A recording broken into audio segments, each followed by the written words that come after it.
How's everyone doing today? Hi, man. So my name is Matt Newnam. I am a level 2 judge from Tampa, Florida. Welcome to Scorekeeping 101. This is going to be an introduction into scorekeeping for those of you that don't get to use Wizards Event Reporter all the time. I myself work at a card store, so I naturally use it pretty much every day. But typically most people don't work at a card store, so you may not get to use it all the time, and you may need to use it if you ever decide to run an event in the future. A couple things about me. So, I graduated from the University of South Florida. This is going to be taught like a college class, by the way, if you can't tell. I graduated from the University of South Florida with a bachelor's degree in psychology, so naturally I'm not using it by working at a card store. I certified for level 1 in November of 2011 for Mr. Todd Palmer, I don't know if you know him. And I hit level 2 in April 2012, certified by Mr. Benjamin McDowell. Real good guy. I recommend going to his presentation at some point today. I've been large event scorekeeping for a little under 2 years now. And what that basically means is I've been the scorekeeper for events such as large 5Ks, PTQs, and then a little after that, so I've recently been doing things like a Star City Open Series or 2, Grand Prix side events, and that's where I believe that I have some kind of credibility as far as scorekeeping. A huge goal of mine is to hopefully scorekeep the main event of a GP one day. There's only a handful of people in the world that can actually do that properly, and hopefully, I do want to be one of those one day. Now, first things first, what is a scorekeeper? Anyone who knows what a scorekeeper is? Someone that keeps score. Okay, what else? What else does a scorekeeper do? Responsible for entering results. Okay, anyone else? Keeps a record of all match results. Yep. Enters penalties. Yep. Brings the pairings. Yeah, it's all that. It's basically, a scorekeeper is responsible for all data of an event. And if you've ever been on Judge Wiki, then you should know what all the data of an event is. But basically, all the things that involve data are entries for your players, your pairings and your standings for an event, your result entry slips for both printing them and making sure they get put in right. Your deck list at the end is usually the scorekeeper is going to be the person typing up a lot of deck lists at the end of the event. And then WER, for the most part, whenever WER decides to work. Now, what is WER? Who knows what WER is? Yes, WER is Wizards Event Reporter. WER is WotC's public tournament software. It used to run all store-level events. This is especially important for most L1s and prospecting, and those prospecting for 2. Because for any store-level event, any competitive event, any local event, you're going to be using Wizards Event Reporter. You can download it at that website. That's what I mean when I say public. In order to use it, you do still need a sanctioner login in order to properly use it the way you need to. It's also used to run all other large comp REL events, such as PPTQs, GPTs, and then if you go to GPs, they're going to use it for things all the way up to the Super Sunday Series, any sort of large-scale event. But anything larger than that, they're typically going to use a program called WALTER, which stands for Wizards Large Tournament Reporter. We're not going to be getting into that today because this is Scorekeeping 101. Maybe one day that if I teach an advanced class, then we'll get into WALTER. I've used WALTER a few times, and it's quite a beast. So this is basically going to start with some basic scorekeeping. So when you open it up, this is what it's going to look like. You're going to be on this Schedule Events tab. You immediately just want to go to Run Events if you already have your events planned, and then it's going to take you to what we call this calendar view. This is what I believe to be the easiest way to start an event. And then when you're on this calendar view, you're going to see all your events listed here by date. You can see how many you have. Usually if you have more than just Magic, you might have Dungeons and Dragons or some kind of other Wizards of the Coast sponsored event. They'll all be listed here. We really want to play some Modern, so we're going to go ahead and click this Open on this Friday Night Magic Modern. And when you open the event, it's going to take you to the Open Event screen, and from there you can go click Players at the top. We're going to get to that options later. But you can click Players up here at this top tab on the left, and that'll take you to this screen. And in this event, you can enter players in by their DCI number. You can enter players, you can search for players in the Find Player. It'll search the global database as long as your computer actually has internet. You can go to your local player database where you can, any players that you've already put in an event, your computer will have them saved so that you can enter players in to your event. Here we have 8 people. All of them are judges, I promise you. We have a few in this crowd actually. And we're going to be playing some Modern Magic today. So once you have all your players in your event, you're going to click Enrollment Complete. That's this will start your event. This will get your event going, and this will now begin your tournament. It's going to take you to this screen. Now, on this screen, there's a bunch of tabs. There's a bunch of things you can click. If the event, the players in the round, and event players and local players, which you should already have, is going to take you to this rounds page. On this rounds page, this is where your event starts, and normally you need to click Create Matches. And as soon as you click Create Matches, As soon as you click create matches, it's going to actually populate your event with matches. Every kind of software where you're running an event need to actually create matches. It won't automatically do it for you because you may need to drop players before a match starts. You may need to move some players around. You may need to set some fixed seats depending on the program. You might even need to select your starting table number because Wizards Event Reporter typically will always start your event at 1. But if you need to start your event at like table 242 or table 1427, then you can do that from here. When your runs, and it'll take you to the screen. From this screen, you can start putting in results. You can just click on the table and you can click on the result 2021, 01, 02. You can also type in the table number here and that'll take you right to it, and then you can enter in the hotkey. Hotkeys are very useful. Once you're done with your round, you're going to want to hit create next round. That'll take you to your next round and it'll take you back to that round screen we were just previously on. So it'll take you back to the screen and then you hit create matches again, except instead of saying round 1, it'll say round 2. And then you can create your matches and so on and so forth. When your event's finally over, it's going to take you to the screen. You're going to want to make sure you end the event. It's very important that you end and upload the event if you want the event to actually go to WotC. Otherwise, your event won't actually do anything. Your program will just hold the event and it won't actually be uploaded, and then it'll eventually get invalidated, which you don't want. Or not invalidated, canceled. So make sure you end the event, and then it'll prompt you to upload, and you almost always want to hit yes. Another thing you want to do, this is a very common trick that people don't realize you can do. You can export your event and save it. This is especially useful for PPTQs, GPTs, any comp REL event where you may need to save your event because the player that wins probably qualified for something. And if for some reason they go to that event and they can't play in that event, typically you have the event, you have the previous event, the qualifier that they backed up, that you won. And with that saved event, you can prove that they won that event. So by saving your events, you keep a proper record of everything, and that way you don't lose anything. It's probably not necessary for every single FNM, every single local booster draft, and every single commander event, but it's good for any comp RL event. So there's some common tips and tricks you can have for competitive RL that are very useful to know for both your scorekeeper and as a judge. Fixed seating. So fixed seating is real awkward with Wizards Event Reporter. There's no proper way to put in fixed seating. Programs like DCIR or Walter have wonderful ways for fixed seating, but they're not that great. At least not as wonderful as Word's grade system. So Word has 2 real great ways that work. The first way is you can just remember to manually pair your fixed seating around. So let's say you have a player that needs to be at table 2. You just need to, when you create your matches, you can go to create matches manually, and you can just break that table and you can put that player and his opponent at table 2, and then put the other match that was at table 2 back at the table that they were at. And that's kind of like a hassle, but you can leave a sticky note on your computer or something to remind you to put them at table 2. The other way is a little more simple in my opinion. So let's say that you have an event from tables like 42 to 160. The easiest way to fix seat a player would be to put them at table 41, and this way they never have to move, but they're still at the event. And what that does is that you can just print a piece of paper that says, if you're at this table, go to table 41. This way that your opponent, the fixed seating player's opponent knows to go to table 41, and this way they can always have that match going on right. Because the most important thing for scorekeepers is that you want to make sure players are always playing. You don't want to have to be moving tables around all the time. And we never want to do anything that prolongs the tournament any more than we already have. Back on that options thing. So this is Word's option screen, where it has a bunch of ways that you can prompt you in case you mess up something. It can prompt you before you do anything so that you don't accidentally do something.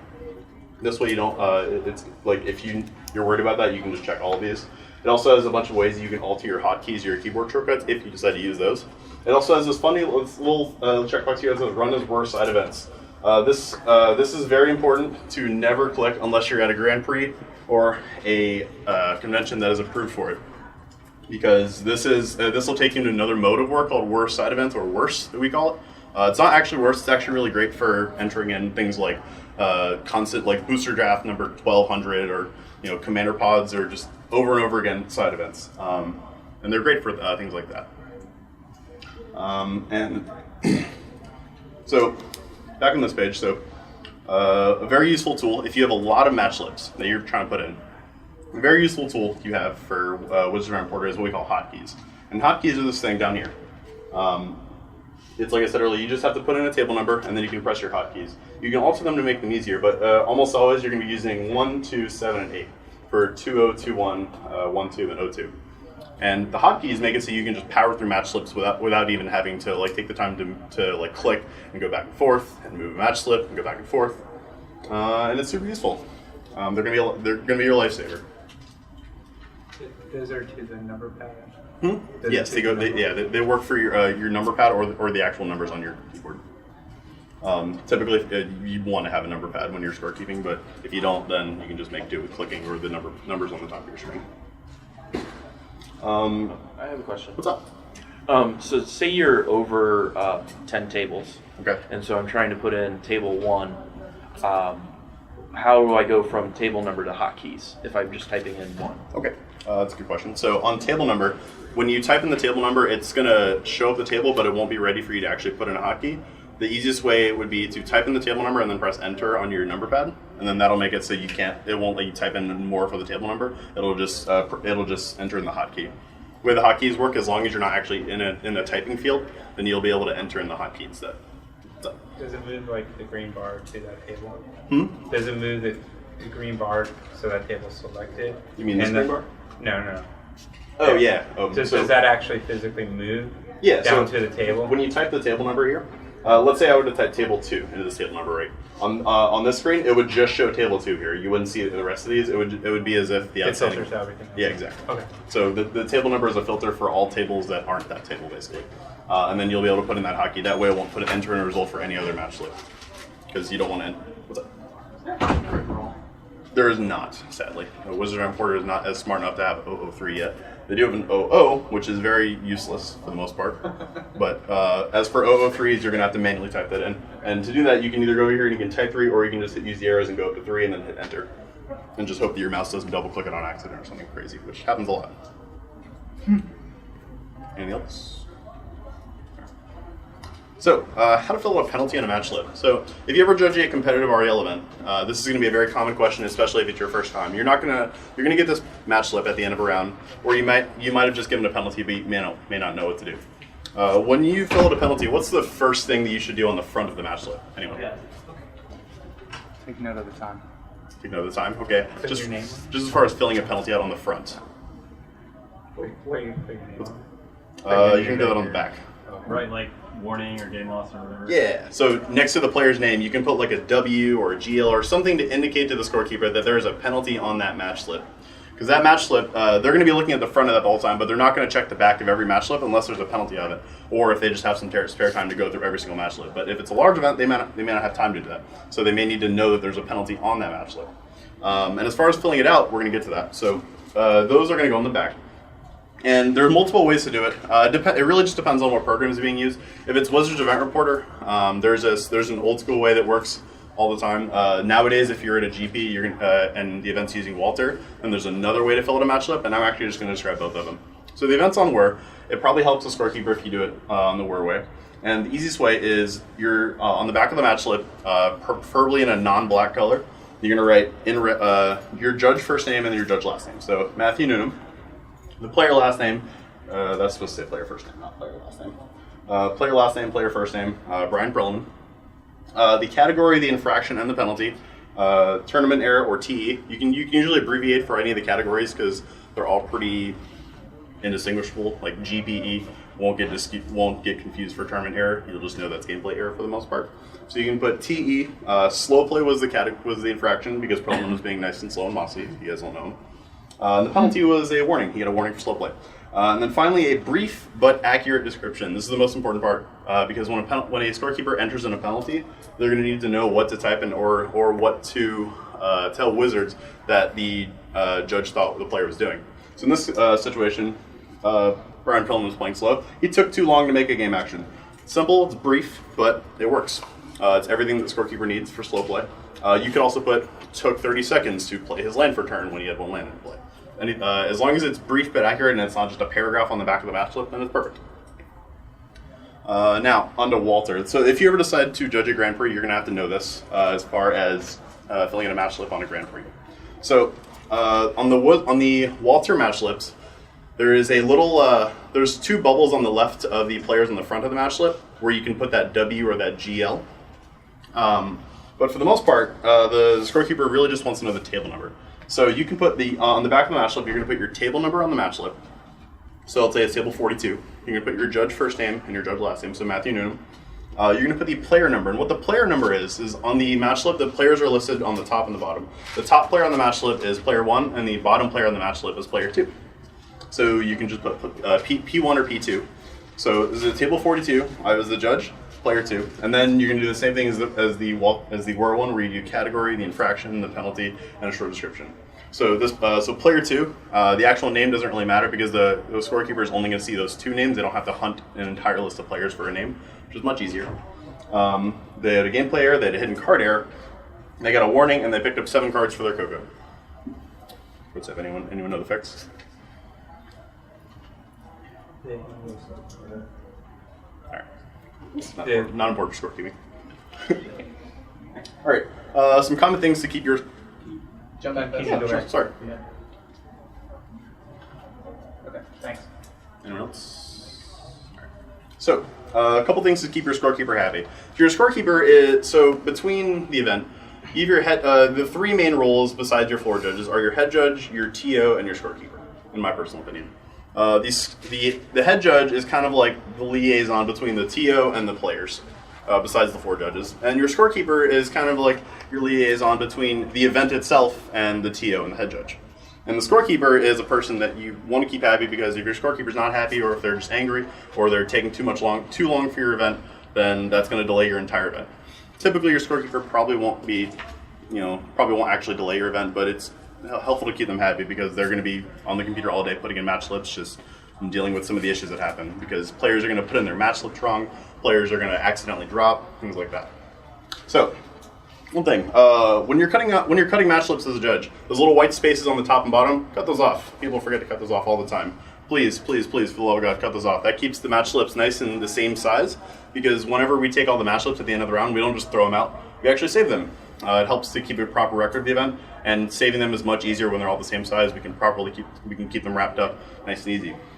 It's just that little white space. It may not seem harmless or may not seem too harmful, but it's little things like that just tend to build up. If there's a judge handling end of round, and what end of round is basically there's a judge just standing in front of the scorekeeper's computer, just telling judges what matches to go to. If there's a single judge handling end of round, please let that person be the only person talking to the scorekeeper at that time besides the head judge, because that person is going to be the one handing match slips to the scorekeeper at the end of the round when that scorekeeper is trying to get the next round started, because they want to get your event going. They don't want to delay it. If you need something printed or anything that the scorekeeper can handle, don't hesitate to ask as long as they're not crazy busy. We're still, most if not all scorekeepers are also judges, and they're also people too. They might not seem like it because they're just robots entering match slips all the time. But for the most part, they can probably print you something. If you need like a sign saying, hey, go to this table, or if you need a sign saying, there's a giant spill of tea on the floor, don't come around here, then we'll probably print that for you. If you need something on a different color paper, they hopefully have that for you. Especially at a large event, they probably have like pink, green, blue, yellow, all colors. And typically, if you need to distinguish what event is which, it helps to have multiple color paper. Any questions? All right, going back to exporting your events. Sure. If you do that, Okay. way back in the beginning, is this Continue, still? It's not required, but recommended to keep the paper slips. All right, I know so you had mentioned. as far as exporting goes, exporting the event is important for any event that you need to upload. So, like, let's say you're doing a Star City Games IQ or something. Those kind of events, you actually have to upload your event to Star City. And when you do that, you'll naturally have it saved on your computer, but you'll also upload a copy to them. Saving those slips is good. Is pretty good to do just to keep proper record keeping, but you don't need to save them for too long. Typically, if like for a PPTQ or an IQ, if you're saving an event, then you can hold on to the paper to the physical copies of that event up until the event that event qualifies for has gone. So if you're saving an event for a PPTQ, then when that RPTQ happens, then you probably don't need to save your PPTQ record because the RPTQ is already passed. Right. If it's for an IQ and they're trying to save it for the next invitational like a year from now, then you may need to save it for a year. But for the most part, it's probably not necessary, especially if Star City actually goes ahead and checks to see that the IQ has happened. You can actually see if that person has gotten their invitation. You can see that online, or you can see it based on their points. So as soon as the event is actually completely uploaded to wherever you're uploading it to, then you probably don't need to. Okay. But it's good to have a physical copy. So. Just to add on to that, it's always possible that the file can be corrupted. So if you have the physical backups, then that helps. Like there was a time where Jeff Williams some years ago had a PTQ where that happened, and it had been like 3 or 4 months before, but he still had all of the paperwork and was able to put together the event again. Yeah, he saves physical copies of everything. Actually, because his computers are very, very old and very slow, so they're pretty bad at saving those things. What's up?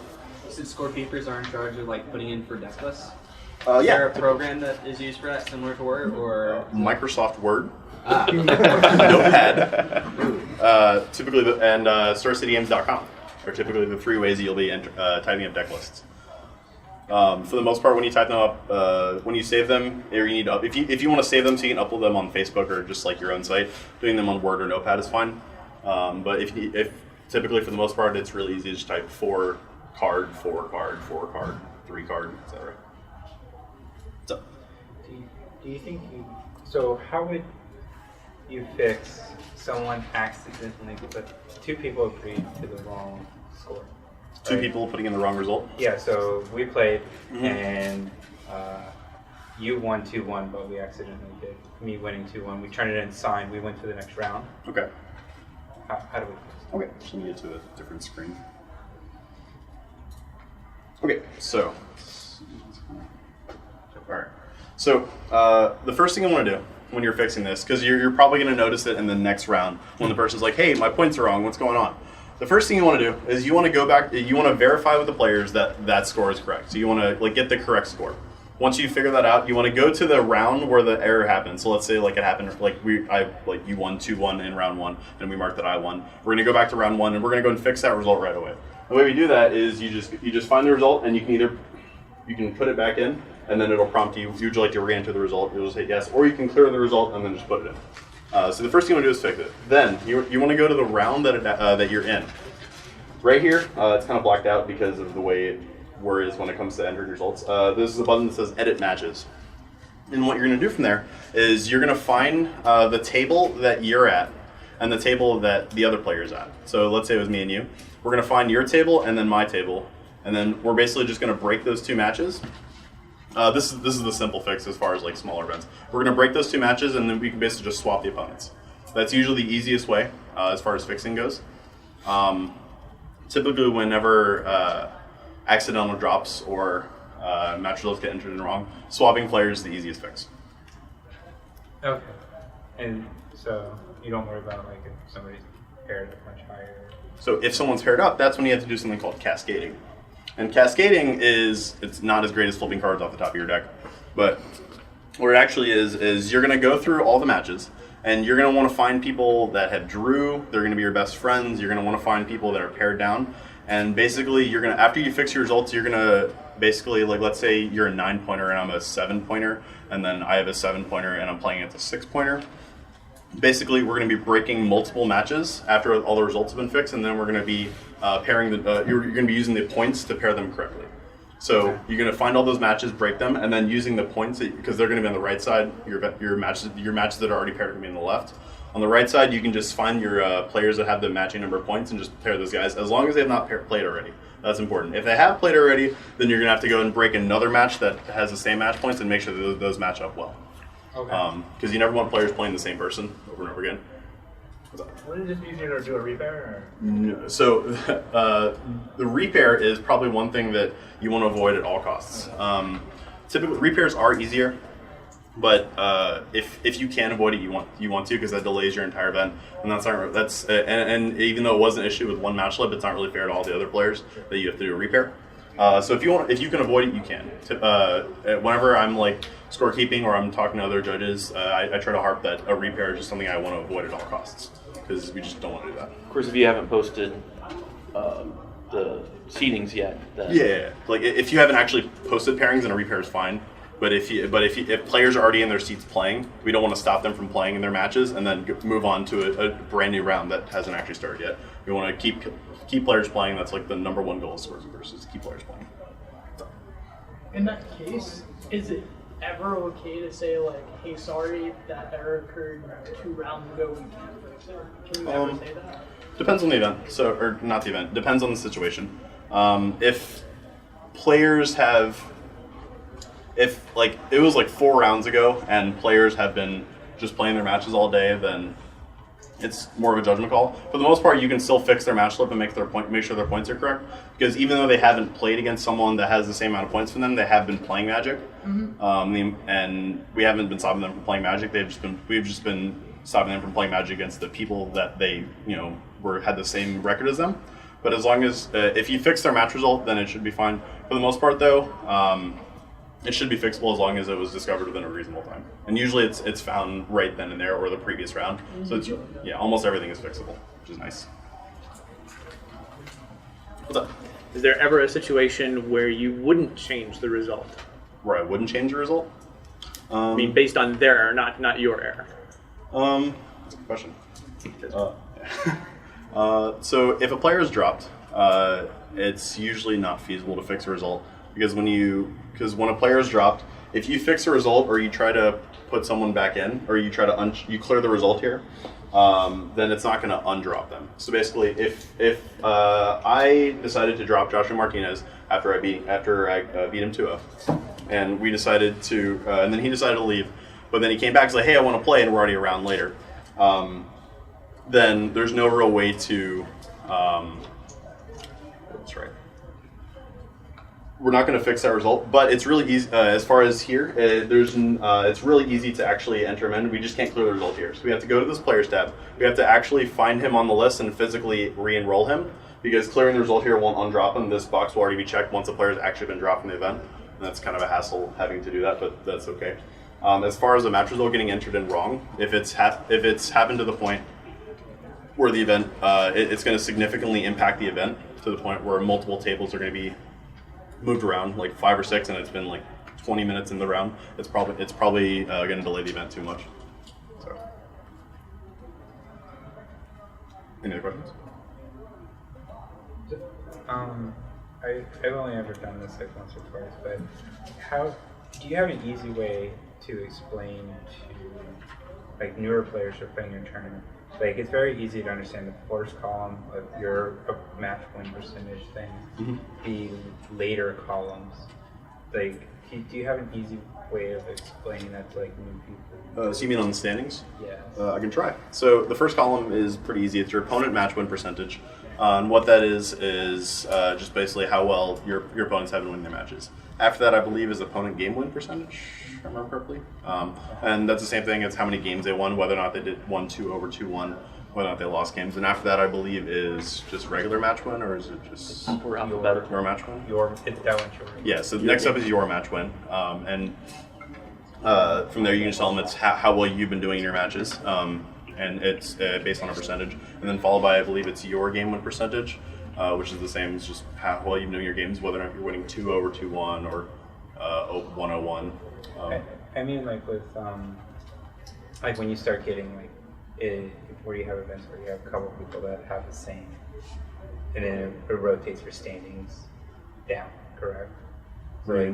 like if you're tied on the first column, it rotates to the next column, and it rotates to So for some reason. so basically, you can just what I would do is I would probably tell players that these are your tiebreakers. Each tiebreaker individually is only applicable once you check that the points column is higher or lower. The points column is the number one end all be all on who's in the standings. From there, because you're going to have people with the same points, you're going to go to the first tiebreaker, which is your opponent match win.